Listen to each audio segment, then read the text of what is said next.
mensagem hoje ela vai trabalhar dessa forma. Primeiro, ela vai mostrar em termos bíblicos a atividade dos demônios. O que os demônios fazem? Aos olhos da Bíblia, quais são suas principais atividades? E como os anjos trabalham dentro dessas atividades? Nosso primeiro texto, Gênesis 3, do 1 ao 5. Primeira atividade demoníaca que a Bíblia Sagrada registra, a primeira de todas, tentação e engano.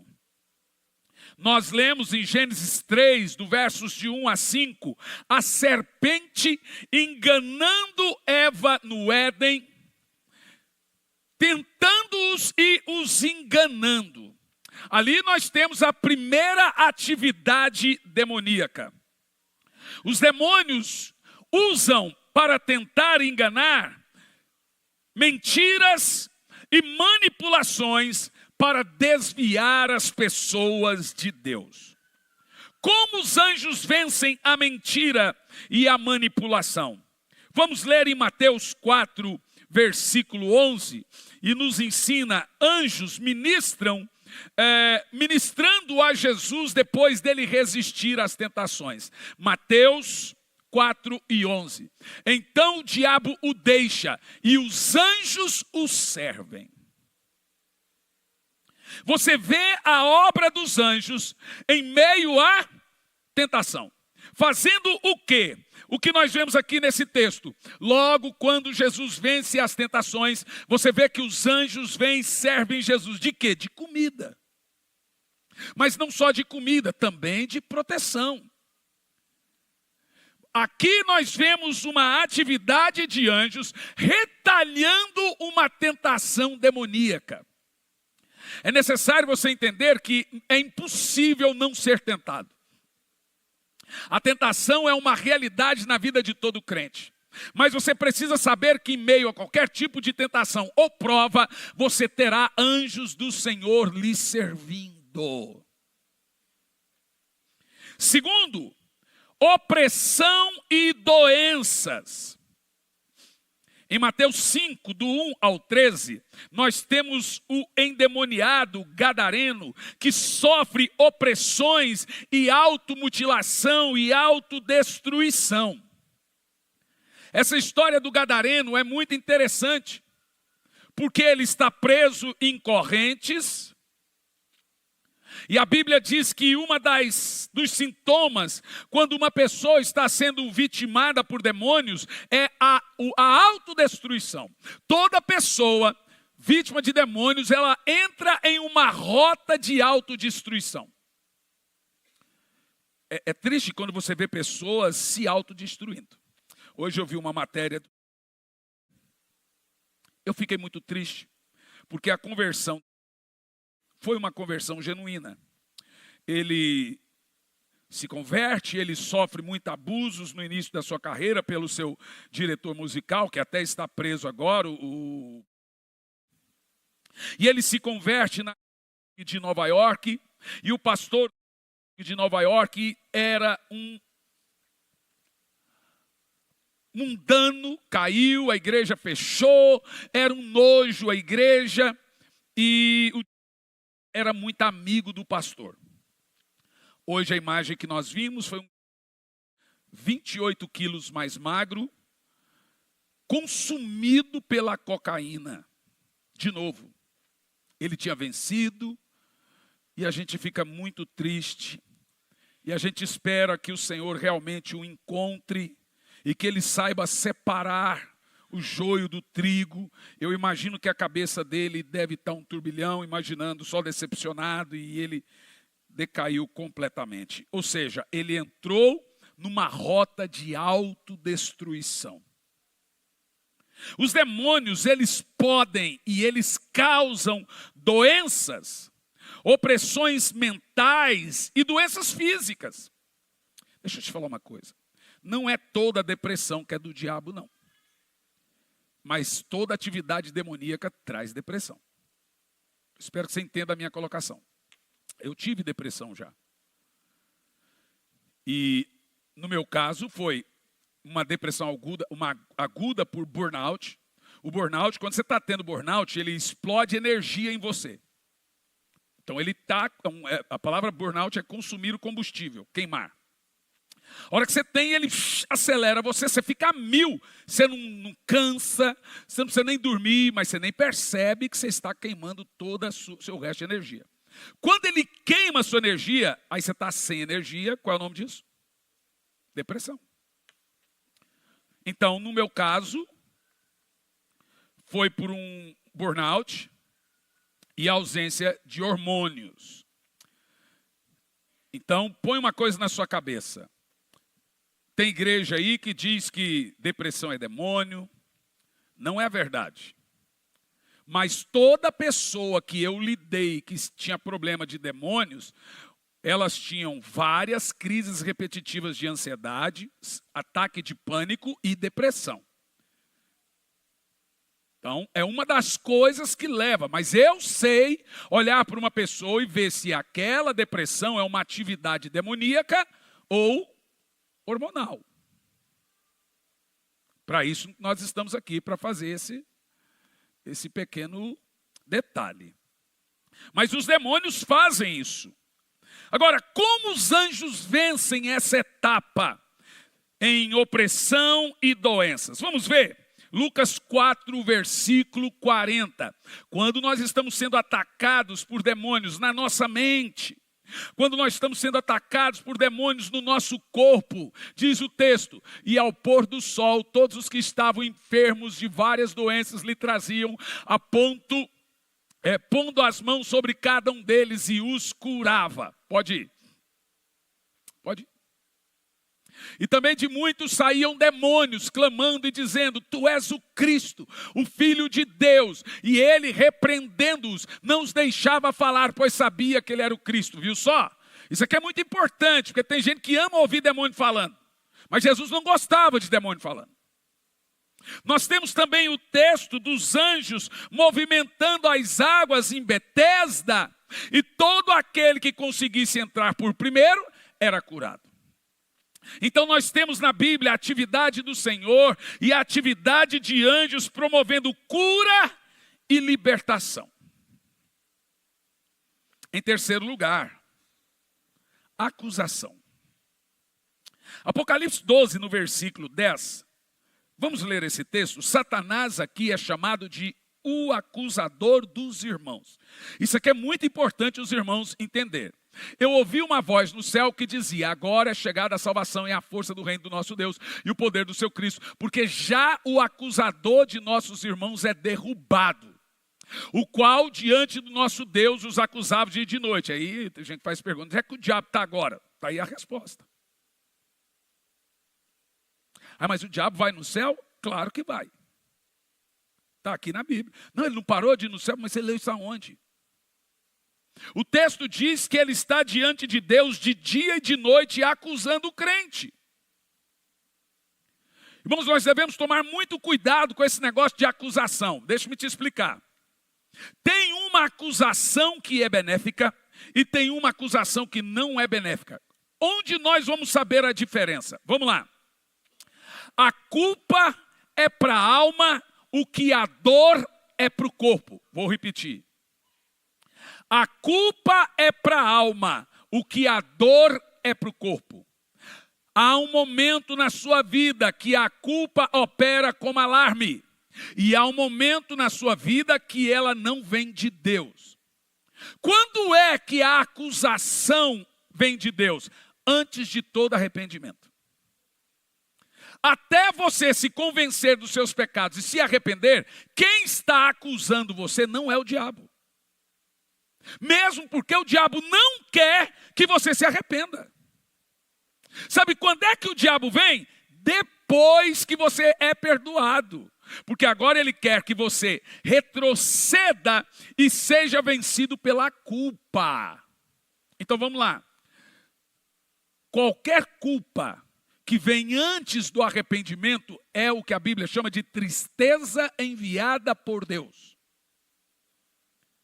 É o Espírito Santo dizendo, você adulterou, não se esqueça disso. Você mentiu. São pecados não confessados. O diabo nem quer que você tenha convencimento de pecado.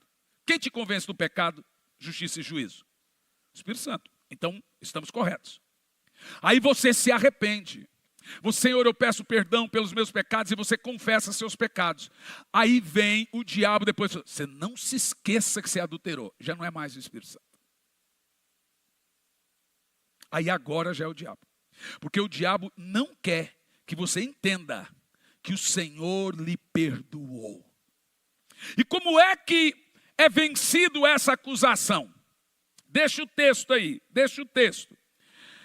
O texto é vencido, diz assim: nós o vencemos pelo sangue do Cordeiro e pela palavra do seu testemunho. Olha para mim, não é só o sangue, isso é importante falar. Qual testemunho? O testemunho de vida. Veja bem, qual testemunho Deus pode contar sobre você? Porque Deus testemunhou sobre Jó. Tem visto meu servo Jó? Homem reto, íntegro. Deus deu testemunho de Jó. A Bíblia diz que nós vencemos o diabo com o sangue de Jesus e com o nosso testemunho.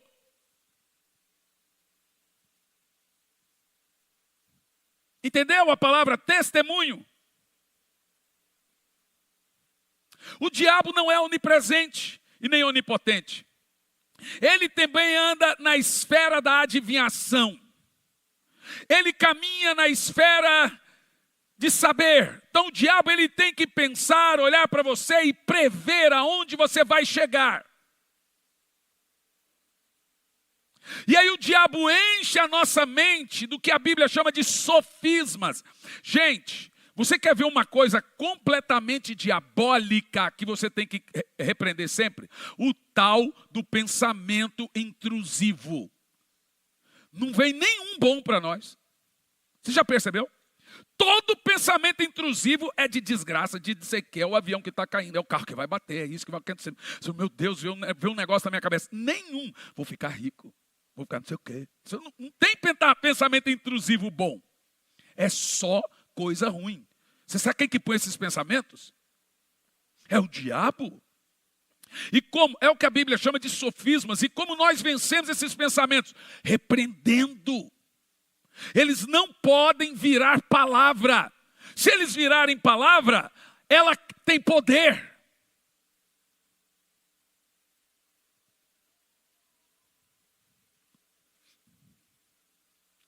Como os anjos vencem essa etapa? Olha Zacarias 3, do 1 e 2. Olha como o anjo do Senhor vence, Zacarias 3. E ele me mostrou o sumo sacerdote Josué, o qual estava diante do Senhor, e Satanás estava à direita para lhe opor. A história que é o seguinte: o sacerdote estava diante de Deus, e o diabo disse para Deus: ele não pode ser sacerdote, ele tem muito pecado na mão, muito sangue na mão. E olha o que aconteceu, continua, vamos lá o texto. Mas o Senhor disse a Satanás: o Senhor te repreenda, ó Satanás. Sim, o Senhor que escolheu Jerusalém te repreenda. E aí ele olha para o sacerdote Josué e ainda fala: não é ele um tição tirado do fogo? A maneira como que o Senhor vence o diabo, o sacerdote foi acusado. E Deus repreendeu a acusação.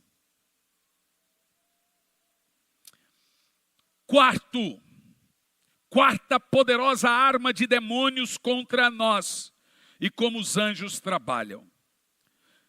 Distração e desvio.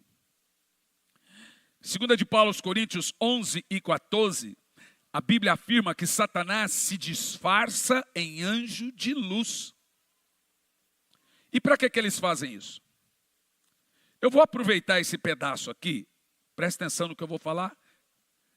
O Brasil está vivendo e está debaixo de encantamento.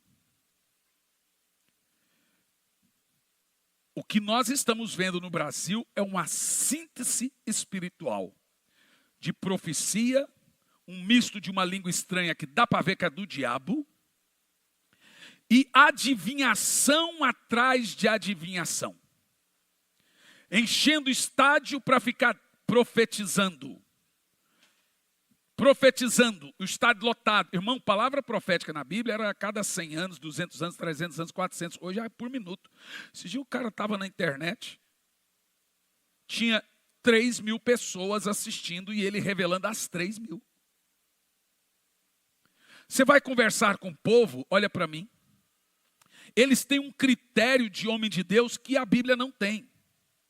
Por exemplo, as pessoas dizem o seguinte, mas pastor, ele profetiza e acerta tudo. Aqui, ó, o outro falou hoje assim, ó, famoso. Me manda, ó, desse jeito, me manda o número do seu CPF, o seu nome e uma foto sua, que eu vou profetizar sobre a sua vida. Está aqui o Pix. E o povo vai. Porque o povo brasileiro ainda é evangélico macumbeiro. É candombleia.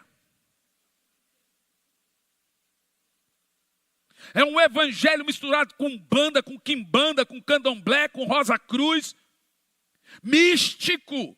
É assim, ó, lá na macumba eles tinham um pai de santo, agora eles têm um profeta. É um encantamento. Deixe-me te dar fundamentos bíblicos sobre isso, para você entender como compreender. Ai, pastor, mas como a gente tem discernimento? Mais importante do que o seu discernimento, que você está pensando, é o conhecimento. Ai, mas o cara revela tudo e não sei o que, revela. Mas 90% dos profetas na Bíblia não revelaram ninguém. E há falso profeta na Bíblia que nunca errou uma profecia. O camarada profetizou o nascimento de Jesus. O camarada profetizou a morte de Jesus. O camarada profetizou a vinda de Jesus. Ele profetizou tudo. Ele era tão forte na profecia que o Senhor pôs um anjo na frente para cortar a cabeça dele para ele não profetizar contra Israel. Balaão nunca errou uma profecia, meus irmãos. E ele está no inferno agora. Se Balaão tivesse aqui, aí você ia ver o que é revelar de verdade. E se ele tivesse aqui, ele ia lotar estádio. Balaão foi tão cruel que a direção profética que ele deu para o rei de Moabe fez Deus se irar com Israel. Olha como ele foi cirúrgico. Eu não posso profetizar contra Israel, mas mando as mulheres moabitas se deitar com os homens judeus. Isso vai atrair a ira de Deus. E aí você vence a guerra. Batata. Aconteceu isso. Profeta. Ele está no inferno. Balaão está no inferno. Nunca errou profecia. Nós temos na Bíblia também uma mulher, profeta, que ela profetizou sobre Paulo e os seus discípulos. Estão aí estes homens poderosos de Deus. Primeiro dia, Paulo foi se incomodando. No segundo dia, ela de novo, homens poderosos de Deus. No terceiro dia, gente, eles... Paulo falou, cala tua boca. Qual foi o critério que Paulo usou para entender que aquela mulher era do diabo? A bajulação. Não teve uma profecia de confronto, só bajulação. Você já viu algum desses profetas confrontando alguém? O critério divino, você saber, o falso profeta só vai falar aquilo que seu ego quer ouvir.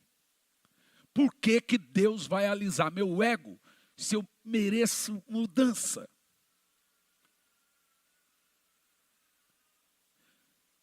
Você tem. Agora, olhe bem para mim. Vamos olhar o critério bíblico de profetas na Bíblia. Vamos olhar, vamos examinar. Vamos perceber. O primeiro homem a ser chamado de profeta foi Noé. Qual foi o critério de Deus? Era pregador de arrependimento. Pregou 100 anos de arrependimento, por isso foi considerado profeta. O outro profeta foi Abraão. Qual foi o critério que Deus levou em consideração para chamar Abraão de profeta? Nunca revelou ninguém, não teve palavra, revelação, nada disso, mas era profeta. Qual foi?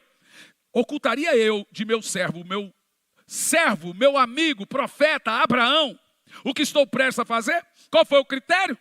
Ele era amigo de Deus. por isso ele era profeta, porque ele era amigo de Deus. Nós temos muitos outros, mas eu quero citar um que talvez não serviria para ser, nem para pintar a igreja ali junto com os homens. Você imagina, eu vou fazer um atendimento, e quando você vai fazer um atendimento, recebimento de um novo membro, você vai atender ele no gabinete, aí você pergunta assim para ele: e aí, de onde vocês vieram? Perguntas comuns. Ah, legal. Agora me diga, vocês aí que são casados, isso eu pergunto para todo mundo, como vocês se conheceram? Imagina você perguntar isso para Davi e para Betseba.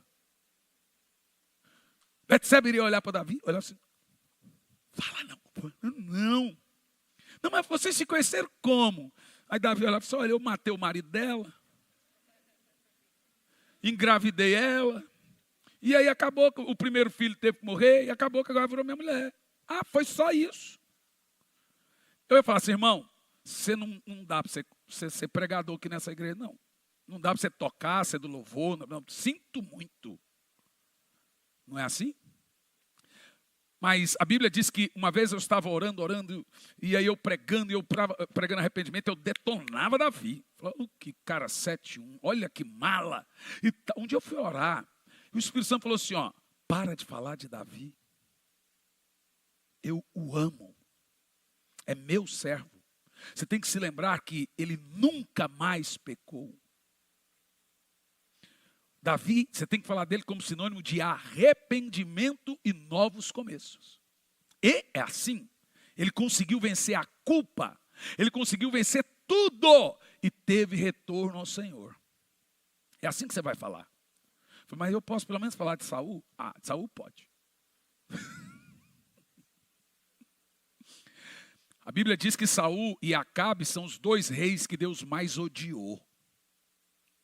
Quando Deus fala de Acabe, ela fala assim: é o rei que eu mais odeio. Pesado, né? E é importante você entender isso, irmão. Por exemplo, João Batista nunca curou uma dor de cabeça. Nunca disse: o Senhor está me mostrando a sua vida e etc. Isso é dom profético e um dom bíblico e poderoso. Mas profeta é outra coisa. É outra coisa. Profeta é obediente, profeta se santifica, profeta ouve a Deus, e não tem esse negócio, palavra, eu tenho uma palavra para todo mundo. Um disse assim: se eu tiver 100 pessoas na minha frente, eu tenho uma palavra profética para 100.000. Não tem, não. Não tem na Bíblia. O problema é que eu acredito é que esses homens até têm o dom profético, mas nem sempre Deus dá, e sempre o povo procura. E aí, no afã de agradar, eles têm que dar palavra profética toda hora, porque o povo está querendo toda hora.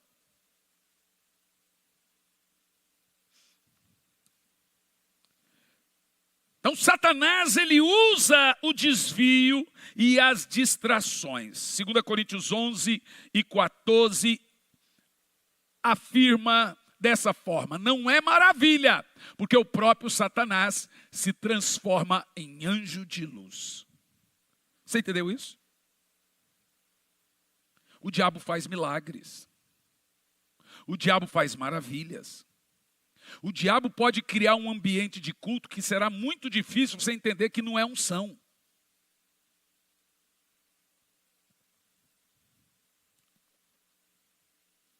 Gente, a gente tem que entender que esse camarada conseguiu convencer a terça parte anjos que ele era melhor que Deus. E ele fez isso com anjos que conhecem Deus. Imagina o crente hoje que não conhece a Bíblia. É só misericórdia de Deus na vida da gente mesmo.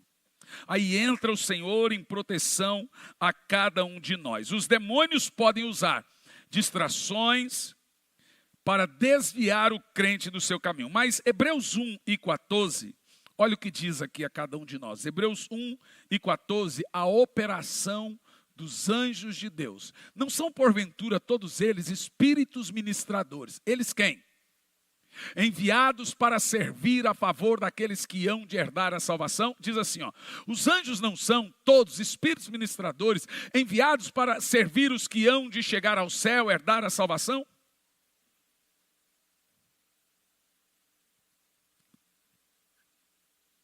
quinto, escravidão espiritual.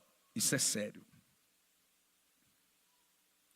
Lucas 8, versículo 29, o homem gadareno estava sob o domínio de demônios. Escravo. É muito interessante esse texto de Gadara aqui, nós falamos no outro texto. Porque você deve imaginar que uma pessoa escrava de demônio, ela não vai saber que ela está escrava de demônio.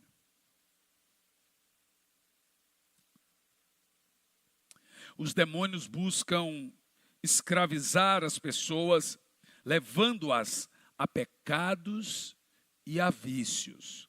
Qualquer nível de vício é uma escravidão. Então, talvez você pense só na cocaína, na droga, mas qualquer vício tem seu nível de escravidão. Na Bíblia, como o Senhor usa os anjos para vencer isso?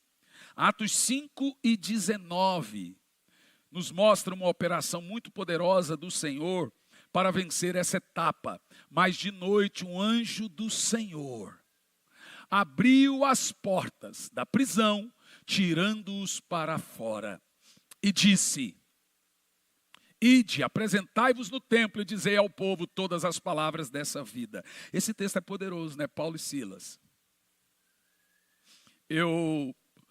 Eu fico maravilhado com isso. Primeiro que o anjo não apareceu do nada. Eles apareceram depois de uma sessão de adoração ao Senhor e cânticos. Eu gosto muito dessa parte aqui, porque mostra que os anjos do Senhor são enviados para quebrar cadeias. O anjo pegou os servos do Senhor aqui, ó, e levou lá para fora. Passou no meio dos guardas. Meu pai dirigia vários cultos no lares, na época não tinha célula, mas tinha os cultos familiares. E tinha um bairro lá em Goiânia chamado Parque Amazonas. E era um bairro pesado. E o meu pai sempre foi muito para frente. Ele sempre foi um evangelista de rua, de reunir gente na rua, de subir em cima de caminhão. E aquele bairro era um bairro que a droga estava começando a chegar em Goiânia. Esse dia eu estava com ele estava lá na casa vocês lembram o nome do irmão lá do Parque Amazonas? Abselio, você está bom, agora você acertou, né? Era um presbítero, irmão Abseli, e nós estamos lá fazendo o culto, meu pai pregando, de repente chega uma notícia para o meu pai: missionário, não vai embora hoje, porque os traficantes estão na esquina ali da rua tal, esperando o senhor passar, e diz que vão te matar a paulada. Por quê? Estava tendo muita conversão de viciados, muitos mesmo. Meu pai falou: mas eu tenho que ir embora, minha mulher está me esperando e tal. Missionário, o senhor está com seu filho aí, então deixa seu filho. Não, vou embora com ele. Missionário, é sério, os traficantes aqui do bairro não são brincadeira. Ele falou: eu vou. Meu pai me colocou na cacunda, aqui, e rumou. Quando ele olhou a rua, você tinha que passar a rua, e eram umas 3 esquinas assim. Cada esquina tinha um camarada com um pedaço de pau esperando o missionário Aparício. Meu pai montou eu na cacunda e foi cantarolando aquelas canções dele, da harpa. E como quem não quer nada, ele olhava para o pessoal, um do outro lado, do outro lado, e foi passando, atravessamos a rua, entrou, nós foi embora. Eles não viram. O Senhor escondeu o meu pai. Literalmente, eu estava com a carça toda cheia de xixi, de tanto medo. Naquela época eu ainda era gago. Lá em casa todo mundo já foi gago. Irmão, e meu pai, aquele negócio dele, ele é muito atrevido, meu pai. Muito, muito. É cada história que você não tem noção. E ele foi cantando, ele essa mania de assoviar, e foi passando, e os camaradas com um pedaço de pau. No outro dia eles foram lá para Abseli, o filho dele era um dos viciados que se converteram. Cadê o missionário? Aí o Abseli falou, missionário passou pela rua onde você está. Como assim passou? Tal hora passou. E como é que a gente não viu? Aí o Abseli falou assim, porque o anjo do Senhor acampa ao redor daqueles que o temem e o buscam. Em Americano do Brasil, lá bem no início do trabalho lá do meu pai, ele pregando na praça, não sei se era tenda ou na praça, e uma multidão de gente. Chegou um camarada lá, gigante, não sei se era gigante, meu pai tem 1,5 m. O cara acho que tinha a minha altura, mas para o meu pai é gigante. Acho que meu pai tem 1,58 m, 1,60 m. E aí, o camarada chegou lá, gente, endemoniado. Eu acho que muito grande. E meu pai estava lá com os 5 filhos, minha mãe e a tenda entupida de gente. O camarada gruda meu pai pelo colarinho assim, ó. E vai levantando ele, puxando a gravata aos pouquinhos. Eu só vendo o olho do meu pai esbugalhando assim. E ele vai puxando. E o povo gritando, ele vai matar o missionário. Ele vai matar. Daqui um pouco, irmão, do nada. O homem solta meu pai. E todo mundo olha para o homem, ele levanta e cai. Pum, pá, e levanta e pum, bate a cabeça no chão. E pá, e depois joga na parede. Pá, e o povo ficou doido, do nada. O homem começou a se automutilar na frente de todo mundo. E saindo sangue, o homem já estava assim. Um braço já quebrou, e não sei o que. Pá, pá, o povo daqui um pouco, o homem cai sozinho. A família do homem pega o homem, sai correndo, leva no hospital, engessa o homem desse lado, engessa desse lado, e vão da parte do pastor Aparício na polícia. Antes da reunião terminar, porque as reuniões aqui é 3, 4 horas, expulsando demônio, curando enfermo, chega a polícia, no final da reunião, leva todo mundo para a delegacia. Pastor Aparício, os seus filhos, a esposa, os obreiros, todo mundo na cadeia. Senhor Aparício, eu gostaria de explicar para o senhor uma coisa. O senhor pode pensar que o senhor estava fazendo uma arte defensiva, mas artes marciais é arma branca. O senhor quase matou o rapaz. E meu pai olhando, oxi. Olha o tamanho do homem, o tamanho do outro. Aí o moço falou, isso não existe. Bruce Lee tinha 1,5 m. E lutava com 30. O capeta entrava nele, ele batia em todo mundo. E meu pai olhou e falou assim, seu moço pode falar, não, o senhor não pode falar não, o senhor está preso por tentativa de assassinato. Nós tudinho na cadeia. Aí meu pai falou assim, eu posso tentar falar? Só me conta o que aconteceu, eu quero saber. Meu pai abriu a Bíblia. Falou, o senhor pode ler comigo? Posso. O que aconteceu? Toda essa multidão, a igreja todinha na porta da delegacia. Todo mundo sabe o que aconteceu. Aí um veio, nós não sabemos. O homem começou a se jogar sozinho. Ele pulava e caía de cabeça. E tum, pá, tá, tá. Aí entrou uma irmãzinha do coque. Depois ela até morou com a gente, cuidando dos filhos do pastor Aparício. Se chamava Anísia. Eu conto o que aconteceu. Eu vi. As irmãs também do ciclo de oração viram uma mão desse tamanho. Pegou ele pelo colarinho na parte de trás e jogava. Fá, pá. Caía, jogava de novo. Fá, pá. Jogou na parede. Tá. Caía de novo. Enquanto ele não está quase morrendo, o anjo não quietou. Aí o delegado falou assim, que anjo, mulher? Está aqui, leia aqui. Aí o delegado católico, roxo, leu. O anjo do Senhor acampa ao redor daqueles que o temem e o buscam. Aí meu pai falou assim, seu delegado, eu tenho um anjo que anda comigo, que toda vez que ele vê que eu estou em perigo, ele entra em ação. O delegado ficou em pé na hora. Falou assim, seu Aparício, pega sua mulher, pega seus filhos, pega esses crentes vocês e vai lá para a praça e não apareça aqui mais. O homem ficou num pânico por causa do... É cada coisa poderosa. Em Atos 5,19 nós já falamos. O anjo do Senhor, ele transladou Filipe para o deserto. O anjo do Senhor transladou Paulo e Silas. Transladou Pedro e João também para o centro do templo. O anjo foi lá e tirou Paulo e Silas, igualzinho tinha tirado Pedro e João. Nós temos na igreja primitiva várias atividades dos anjos de Deus. Nós não fazemos culto para anjos, nós não temos cadeira para anjo, nós não mandamos em anjos, eles são anjos do Senhor e é o Senhor que dá ordem. O Senhor dá ordem aos anjos ao nosso respeito. Sexto, possessão. Marcos 9, 17 ao 29.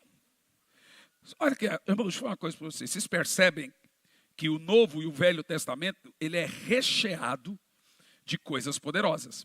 As igrejas hoje não expulsam nem demônio e nem crê na operação dos anjos. Mas é o que tem na Bíblia. Olha o que diz esse texto.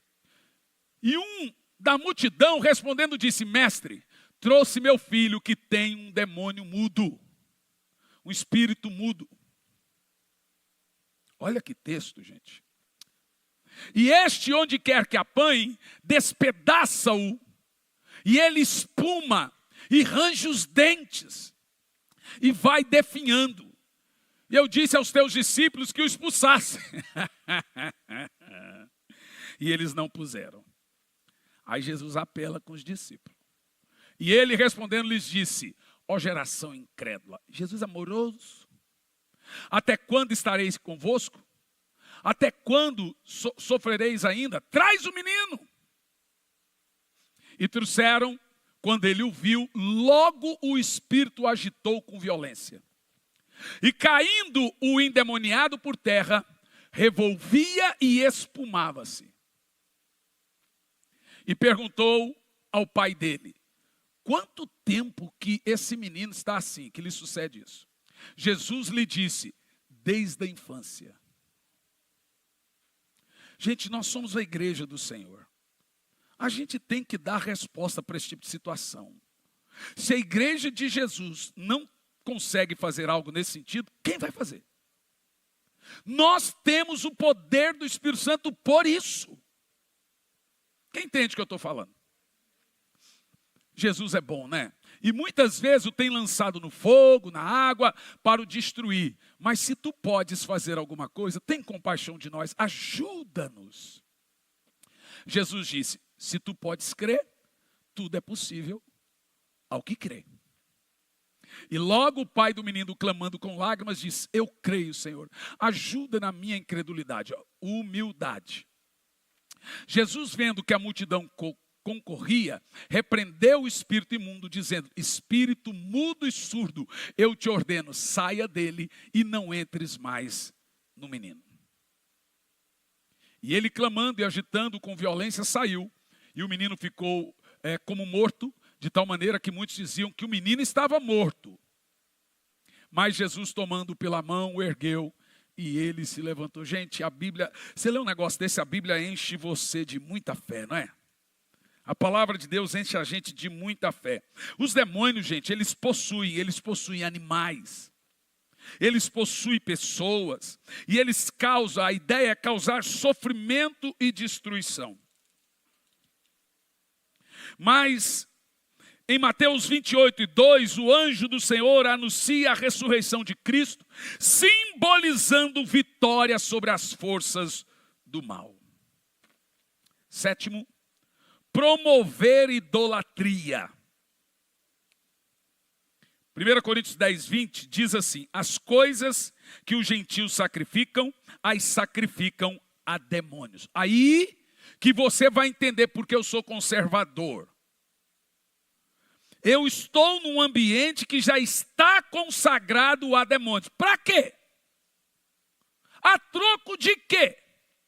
Ou seja, para participar, não, eu disse, vamos evangelizar, vamos orar e jejuar, quanto mais. Eu estou num ambiente. Olha o que o texto diz. Antes digo as coisas que os gentios sacrificam a demônios. Isso não é cultura, é demônio. E não quero que sejam participantes com os demônios. Está aí, ó, lançado o desafio O que você acha de ser aceito num ambiente que Deus é odiado?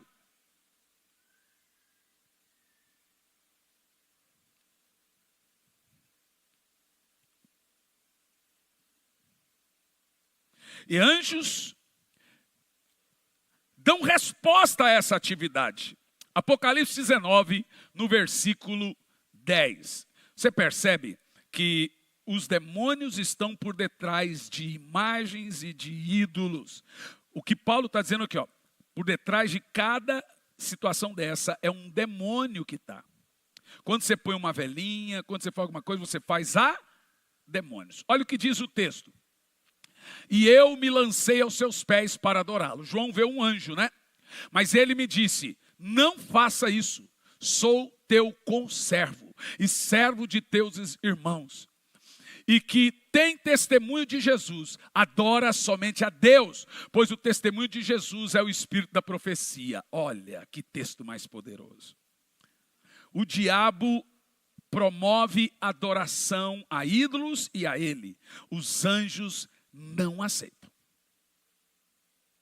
Essa é a diferença. Você está diante de um servo de Deus, de um profeta, ele não vai aceitar bajulação e adoração. Você está diante de um falso profeta, é o contrário. Ele quer ser o Deus da sua vida.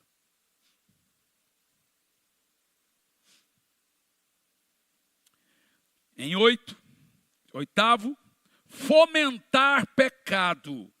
João 13 e 2. Diz que acabou a ceia, tendo o diabo posto no coração de Judas Iscariote, que traísse Jesus. Olha isso. O diabo pôs no coração de Judas para que ele traísse. O diabo patrocinou, fomentou o pecado. Demônios trabalham para incitar o pecado e a rebelião contra Deus. Tem um camarada aí na internet que ganhou mais popularidade falando mal de Deus do que quando ele era evangélico, quando ele só fazia piada. E a ideia dele na internet é desconstruir. Ele começa dizendo, Jesus não faz ninguém feliz, por que você tem que servir Jesus? Se eu ralo, eu trabalho, eu tenho que agradecer ele, eu não pedi para ele morrer por mim. Então ele zombou, por exemplo, da conversão do Yudi e disse o seguinte, é muito fácil falar que é cristão agora, pois que bebeu, fumou, fez o que fez, agora é crente. É fácil. Ou seja, ele está com espírito, nem ele sabe. Aí o povo fica dando voz. Porque na internet, o que não presta tem mais engajamento do que o que presta. Mas você percebe aqui que o diabo que pôs no coração de Judas a traição. Os demônios, gente, eles trabalham para excitar. Ele excita. Ele mostra pecado para você. Em Lucas 15 e 10, olha que coisa poderosa. Lucas 15 e 10. Nós temos os anjos celebrando quando um pecador se arrepende. Assim vos digo que a alegria diante dos anjos de Deus por um pecador que se arrepende. Por que os anjos se alegram? Porque eles estão trabalhando. É um prêmio para eles também quando o pecador se arrepende. Eles estão trabalhando para os que hão de herdar a vida eterna. Então quando eles veem salvação, eles se sentem premiados.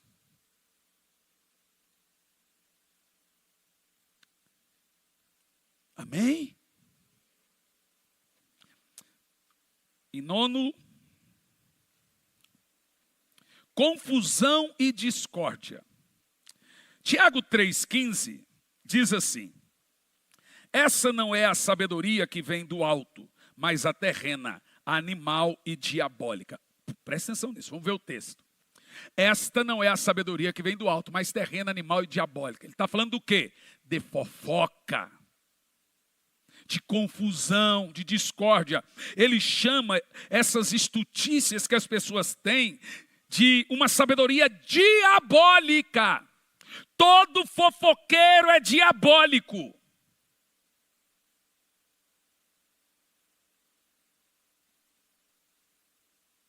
Como os anjos vencem? Lucas 2, 13 e 14. Os anjos vencem isso, essa confusão, essa guerra, essa coisa. Vocês viram lá o argumento do Trump e o Zelensky discutindo para o mundo todo ouvir? Sabe o que eu vi aquilo ali? Eu ouvi. Um não entendeu o outro. O diabo entrou na mente dos dois. Quando eu fui ler, eu falei, meu Deus, um não falou nada do outro. Não teve nada para ser tão grave. Confusão. Confusão terrível, espírito de confusão, irmão. Tem casa que, se sentar na mesa, dá briga.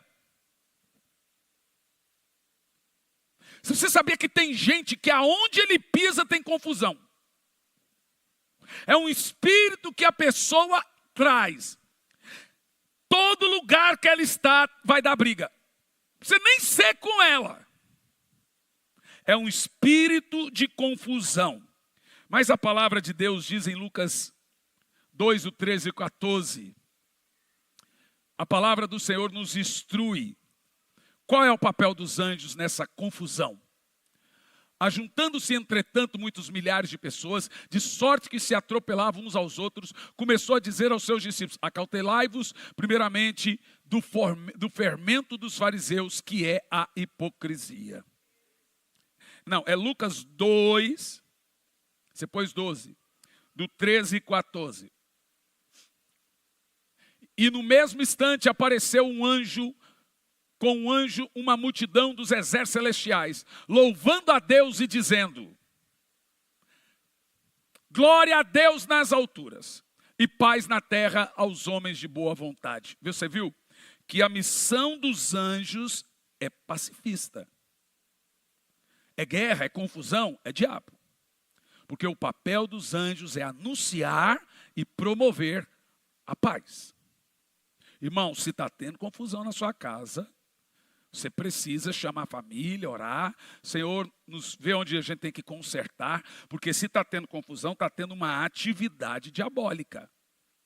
Tem que ter paz, espírito de paz. O reino de Deus é paz e alegria no espírito. Repita comigo.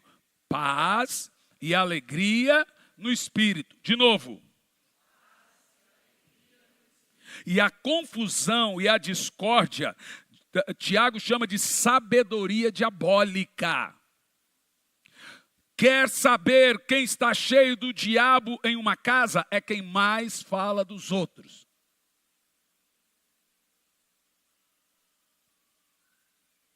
Em último lugar, esse é pesado.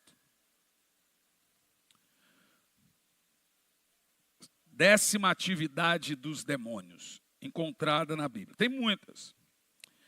Falsos ensinos. 1 Timóteo 4,1 diz assim, mas o Espírito expressamente diz que nos últimos tempos alguns abandonarão a fé, apostatarão da fé, dando ouvidos a espíritos enganadores e a doutrinas de demônios. Deixa eu te falar uma coisa. Quando o camarada vai na internet e chama Jesus de Deus, chama Deus de Deus Mãe,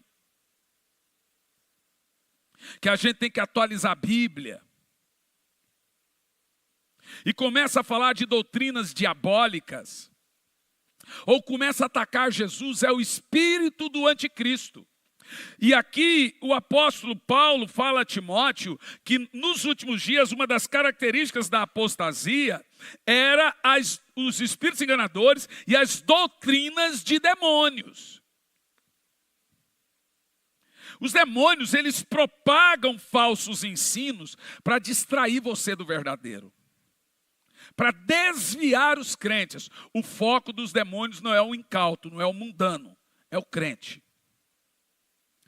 É o crente que não ora, é o crente distraído. Como os anjos vencem? Gálatas 1 e 8. Os anjos são mensageiros da verdade. E qualquer mensagem contrária à verdade de Deus é condenada. Mas ainda que nós mesmos, ou um anjo do céu vos anuncie outro evangelho, além dos que já vos tem anunciado, seja maldito. Assim como já vos dissemos, agora de novo também vos digo, se alguém vos anunciar outro evangelho, além daquele que recebeste, seja anátema. Gente, os anjos são pregadores também. A Bíblia fala que eles pregam, mas não como a gente. Nós vamos ter anjos enviados durante a tribulação para pregar o evangelho nos 4 cantos. Os anjos serão enviados para isso. A batalha espiritual, meus irmãos, é uma realidade constante. Mas a Bíblia Sagrada nos assegura a combater. A Bíblia manda você fugir do pecado, mas manda você enfrentar os demônios. Deus não aceita que você fuja da batalha. Eu quero que você entenda que os demônios são mais poderosos. Um demônio é mais poderoso que todos os exércitos do mundo. Um demônio é mais poderoso do que a Alemanha, do que a Rússia, do que os Estados Unidos, do que a China, do que do Brasil, com certeza. O Brasil não tem força bélica. Mas um crente de joelho tem mais poder do que todo o inferno. Ele está cheio do Espírito Santo.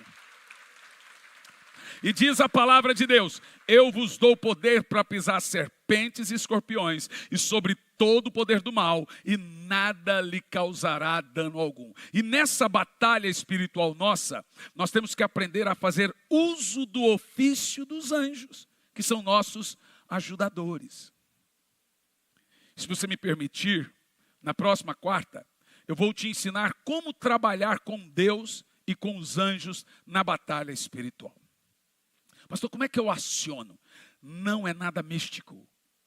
É só entender. Em todos os textos citados, você viu os anjos trabalhando até com Jesus. Os anjos trabalhando com os apóstolos. Os anjos trabalhando no Velho Testamento. E a Bíblia diz que eles foram enviados para trabalhar com a igreja. Você não está só. Você tem um exército de anjos trabalhando com você. Fique em pé no seu lugar. Que delícia, né? Que bênção. Entender e saber que nós somos servos do Senhor, que enfrentamos batalhas e lutas, mas há um exército batalhando por nós. Hoje, quando você orar, faça a seguinte oração. Eu faço hoje: Senhor, envia teus anjos, cubra-nos com teu sangue, nos guarde e nos proteja, abençoa o meu consciente, o meu subconsciente e o meu inconsciente. Aplica o teu sangue na minha vida enquanto eu durmo. É assim que a gente faz.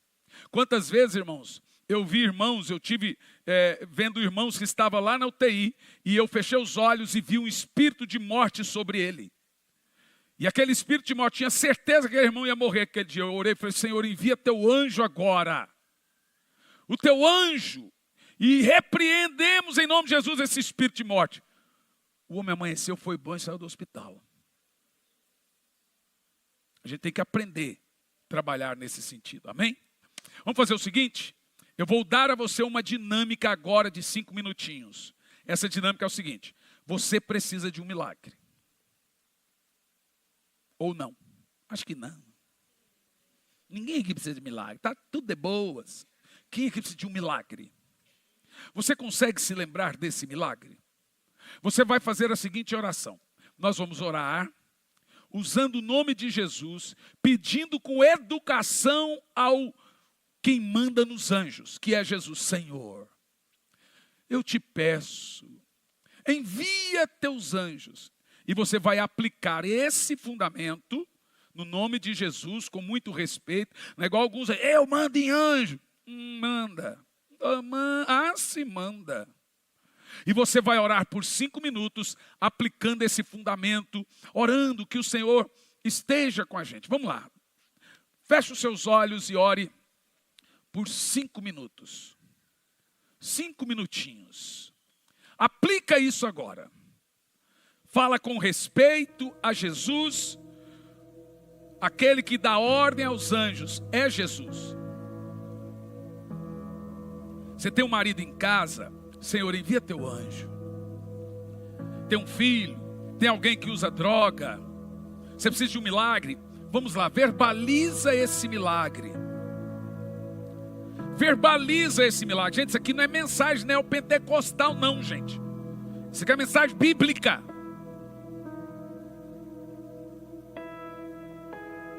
Clame ao Senhor agora. Você vai ver que vai acontecer milagre essa semana. Fale, verbalize o milagre. E peça ao Senhor uma atuação de anjos. Eu estou vendo aqui anjos do Senhor trabalhando em documentos, indo a bancos. Estou vendo anjos do Senhor movendo águas para milagres aqui agora. Essa é uma semana de milagres. O Senhor está me dizendo aqui. O Senhor está me dizendo que essa é uma semana de milagres. Glória a Deus. Eu libero milagres agora na família. Eu libero cura divina agora. Eu libero agora milagres, curas, milagres, restauração, prosperidade, dinheiro na conta, dívida cancelada. Eu libero agora da parte do Senhor. Senhor, eu te peço com muito respeito, mas como a tua palavra diz que o Senhor envia teus anjos a nosso respeito, envia teus anjos agora, Senhor. Envia os anjos ministradores de cura, de libertação. Envia, Senhor, agora. É o que nós te pedimos, é o que nós a ti clamamos, Pai, em nome de Jesus Cristo. Diga: eu recebo.